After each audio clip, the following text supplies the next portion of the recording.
So as promised, we're going to begin with Senate Judiciary Chairman Lindsey Graham. Senator, good to see you tonight. Thank you for being here. First of all, I guess, on what we spoke about in the beginning of the introduction there, thank you. The question of leadership and the question of beginning investigations at this point, putting together committees, House committees, to investigate the president and the response to this at this point. What do you say? It's probably the most tone-deaf thing I've heard in this whole crisis. Most Americans are not worried about investigating. They're worried about getting back to work and staying alive. So very tone-deaf by the Speaker, and I hope she will not issue a bunch of subpoenas to people who are working day and night to save our lives. Do you think that it equates to other things like Pearl Harbor or like 9/11? Every presidency gets besieged by something that is unexpected, a crisis that lands on their doorstep that was not anticipated. Yeah. Do you put this in that category, or do you think that we should have been better prepared? No, this is a worldwide problem, just not a United States problem. But no, this is on par with 9/11, on par with World War II in terms of the world being under siege by evil, which is the virus. This virus can attack us at home. It can come from abroad. So this is a worldwide war we're engaged in. It's hit our homeland. It's killed more Americans than died on 9/11. And here's what I worry about. What are the takeaways? These wet markets in China. People eat bats and they eat monkeys, and bats and monkeys, at least bats for sure, carry this kind of virus. This is where Ebola came from. This is where the SARS came from. And this lab may be 300 yards away from the wet market in China where they test bats for coronavirus infection, but people literally eating bats 300 yards down the road.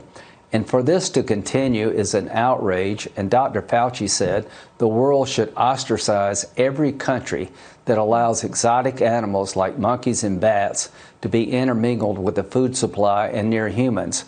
This will be the third pandemic to come out of these wet markets in China. I want to play something for you. This is Dr. Michael Ryan, World Health Organization Executive Director, on what he sees as, he wants everyone to be careful, he says, about profiling China as uncooperative. Listen to this.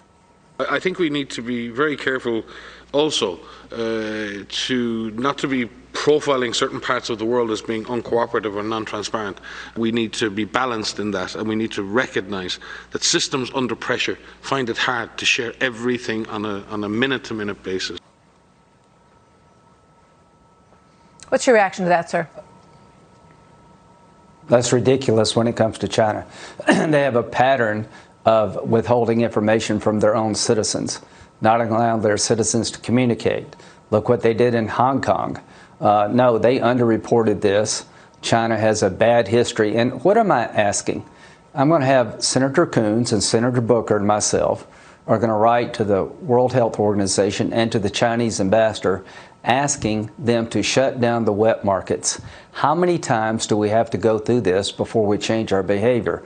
It's just not in China. It's in Southeast Asia. It's in Africa. I talked with Laura Trump today. She's got an effort to stop people from consuming cats and dogs as a food supply. There's wildlife being killed all over the world for their tusk and their ivory, and now we have wet markets where wild exotic animals are being slaughtered and consumed on the same premises as chicken and pork, and it gets into the stream of the animals and eventually to human beings. Some guy in China started all this, and it most likely came from a wet market. Just remember what I said. Some guy in China started this, and we got to stop this stuff in China.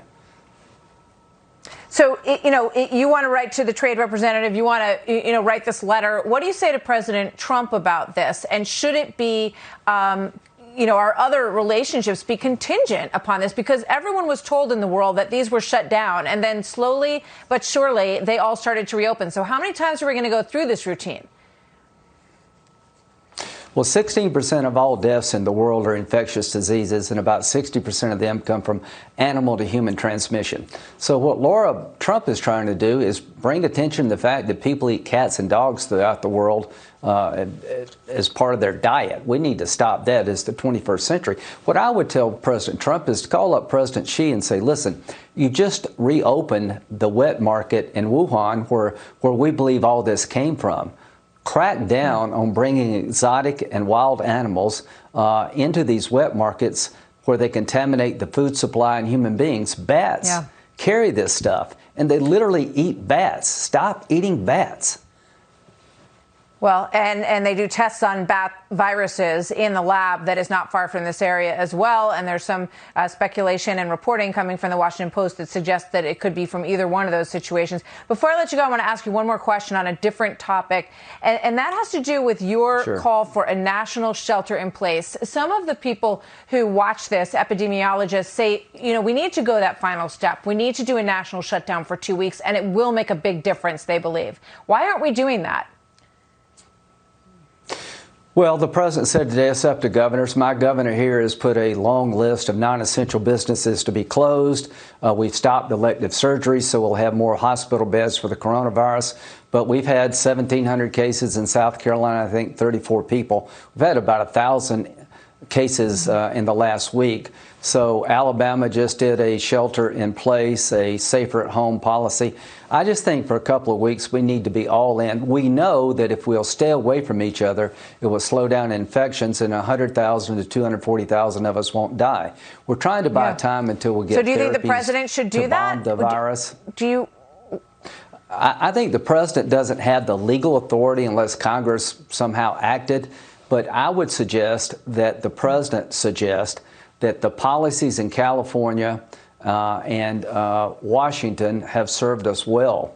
So what I'm trying to do is every day's a battle. Forget about looking backward. Let's look forward. What can we do today as a country to slow down the infection rate? Stay away from each other. Practice the guidelines. Go all in to develop the therapies and the virus that will kill this damn thing. So we're at war with this virus. Let's act like we're at war. Yeah, I've never seen anything like it. It's awful and incredible, and I think that that national message is a good one for the next few weeks. Senator Lindsey Graham, always good to see you, sir. Chain, stay well. We'll see you soon. Thank you. Yeah. Thank you.